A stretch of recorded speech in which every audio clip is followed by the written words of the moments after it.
What is TIG welding? TIG stands for Tungsten Inert Gas Welding. The American Welding Society calls this process gas tungsten arc welding, or GTAW. You might also hear it called heliarc welding. TIG welding uses a tungsten electrode, and tungsten has an extremely high melting point. When you TIG weld, the electrode gets hot, but it doesn't melt. We say that it's a non-consumable electrode. That doesn't mean it lasts forever. That just means that it doesn't melt and become part of the weld. You see, in a lot of other welding processes, the electrode melts and becomes filler metal. Those are consumable electrode processes. So here's the tungsten electrode being held in a TIG torch. The electrode slips into a collet, and the collet tightens up against the collet body. You can adjust the length that the electrode sticks out of the holder by loosening up the end cap.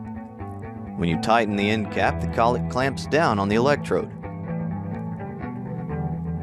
TIG works by melting the base metal, and that is the metal that makes up the two pieces that are to be joined.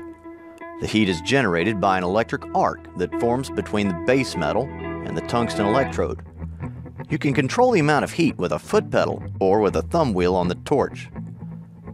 For most metals, the current is direct current, or DC. DC is like the current flowing from a car battery. One wire is always the negative and one is always the positive. In DC TIG welding, the electrode is usually negative and the workpiece is positive. The term DCEN is used for this, indicating that the current is DC and the electrode is negative. This is also called straight polarity, but DCEN is a more descriptive term. DCEN puts most of the heat on the workpiece, and it's the most common setup. When welding aluminum, however, AC is used. In AC, the positive and negative voltages switch back and forth between the electrode and the workpiece. This puts more heat on the electrode, but it has a cleaning effect on the workpiece. You see, aluminum forms oxides that float to the top of the weld pool and prevent a good weld. AC current helps control these oxides. In an electric circuit, the current flows in a loop. In TIG welding, the current has to flow in a complete circle from the machine to the torch, into the work, and back to the machine. A work lead is clamped to the work to complete the circuit from the workpiece back to the machine. Now, you can TIG weld with or without filler metal, and that's not a choice you have in a lot of other processes.